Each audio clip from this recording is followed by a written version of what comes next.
சந்தனம் தானம் தருவதால் நமக்கு தெய்வ கடாட்சியம் அதிகரிக்கும்.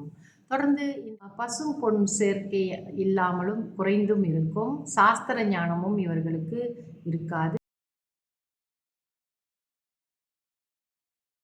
அன்பான காலை வணக்கங்கள். சந்தனம் தானம் தருவதால் நமக்கு தெய்வ கடாட்சியம் அதிகரிக்கும்.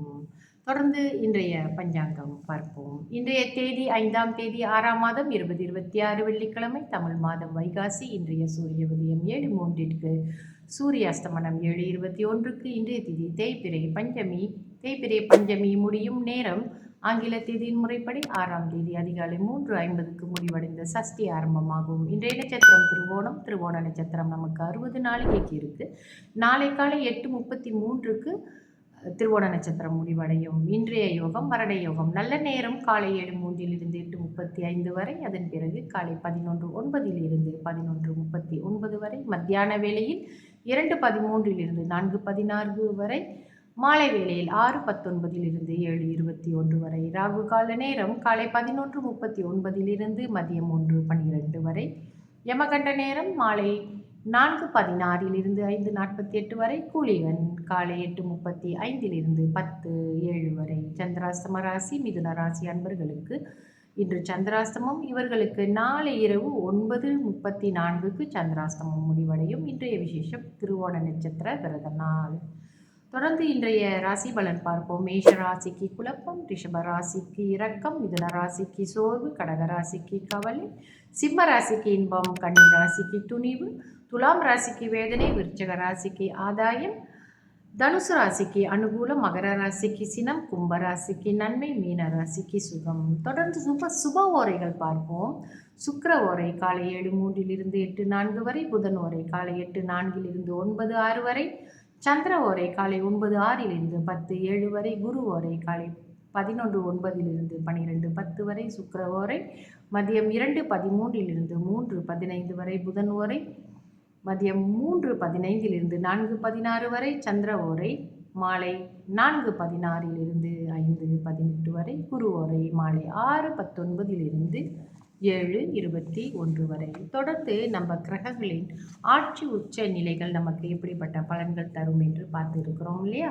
அந்த வரிசையில் இன்று குரு நமக்கு என்ன செய்கிறார் என்று பார்ப்போம். குரு ஆட்சி பெற்றால்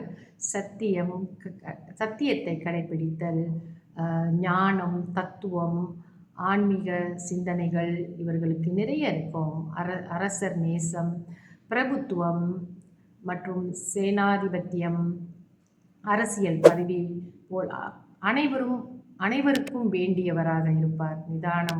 நிதானமான போக்கு உருவாக்குதல், நினைத்ததை முடிக்கும் தன்மை, நேர்மையான குணப்போக்கு, புத்தி, அறிவு விருத்தி, புகழ் சேர்க்கும் தன்மை, இத்தனையும் உடையவர்களாக இருப்பார்கள் குரு ஆட்சி பெற்றார். குரு எங்கு ஆட்சி பெறுறார் என்றால் தனுசு ராசியிலும் மீன ராசியிலும் ஆட்சி பெறுகிறார். அதே போல குரு உச்சம் பெறுவது கடகராசியிலே குரு உச்சம் பெற்றால் அந்த தன்மை அவர்களுக்கு எப்படி இருக்கும் என்று பார்ப்போம். உலகறிய வாழும் தன்மை, பிரபுக்கள், நேசம், ஆண் வர்க்க உற்பத்தி மிகுதல், அரசாங்கம், அரசியல், ஞானமடைவோர், அதாவது விளையாட்டு வீரர்களாக கூட இருப்பார்கள். மூளை பலம் உள்ளவர்களாக இருப்பார்கள். மூதாதையர் சொத்து சுகங்கள் மிகுந்தவர்களாக இருப்பார்கள். சொர்ண லாபங்கள் சேரும் தாது பலமும் உள்ளவர்களாக இருப்பார்கள் குரு உச்சம் பெற்றவர்கள். குருவால் ஏற்படக்கூடிய எல்லாவித நன்மைகளும் இவர்களுக்கு பூரணமாக கிடைக்கும். அதே நிலையிலே குரு நீச்சம் பெறுகிறார் என்றால் அங்கு இந்த பலன்கள் எல்லாமே குருவால் கிடைக்கக்கூடிய நல்ல பலன்கள் எல்லாம் கிடைக்காமல் போகும். அதாவது அவர் நீச்சம் பெறும் இடம் மகர ராசியிலே சந்தான பலம் குறையும். சந்தான பலம் என்றால் இந்த பிள்ளை பிறக்கிற விஷயத்தில் அவர்களுக்கு அந்த பலம் குறையும். சஞ்சலமான மனமும் இவர்களுக்கு இருக்கும். பசும் பொன் சேர்க்கை இல்லாமலும் குறைந்தும் இருக்கும். சாஸ்திர ஞானமும் இவர்களுக்கு இருக்காது. சன்மார்க்கம் குறைந்திருக்கும். துர்மார்க்கம் பெருகும். மூளை நோய் உண்டாகும். மூதாதையர் பொருள் இழப்பார்கள். உடலில் அரிப்பு நோய் உண்டாகும். பகை பெற்றால், அதாவது குரு பகை பெற்றால் பண்பு இழப்பார்கள். சதா அலைந்து கொண்டு திரிபவர்களாகவும் இருப்பார்கள். சஞ்சல புத்தியும் இவர்களுக்கு அதிகமாக இருக்கும். அகால புத்திரர்கள் உடையவர்களாக இருப்பார்கள். நேர்மைக்கு புறம்பானவர்களாகவும் இருப்பார்கள். இரும்பு இயந்திர தொழில்களில் தூக்கம் குறைவாகவும் அரச நிந்தனை அரசாங்க பகை உடையவர்களாகவும் இருப்பார்கள். குரு நட்பு பெற்றால் சாதாரணமான, அதாவது அந்த உச்சம் ஆட்சி பெற்ற விஷயங்கள் நம்ம சொன்னோம் இல்லையா, அந்த நல்ல விஷயங்கள் எல்லாமே பாதிக்கு பாதி இவங்களுக்கு கிடைக்கும் நட்பு பெற்றிருந்தால். மற்றபடி நல்ல சுக வாழ்க்கை உடையவர்களாகவும் இருப்பார்கள். சிறப்பு பேச்சாளர்களாக இருப்பார்கள். அரசாங்க ஊழியர்களாக இருப்பார்கள். அன்பு உள்ளம், தயாள சிந்தனை உடையவர்களாகவும் இருப்பார்கள். தீய வழிகளில் குறைந்தவர்களாக இருப்பார்கள். தீய வழிகளில் செய்யக்கூடிய வேலைகள் இதெல்லாம் அவங்க செய்ய மாட்டாங்க. தெவிட்டாது பேசக்கூடியவர்களாக இருப்பார்கள். கதை எழுதுபவரில் நல்ல திறமை உள்ளவர்களாகவும் இருப்பார்கள். ஆகவே நட்பு பெற்ற குரு இவர்களுக்கு நல்லதே தான் செய்வார். தொடர்ந்து நாளைய பதிவில் பார்ப்போம். நன்றி, வணக்கம்.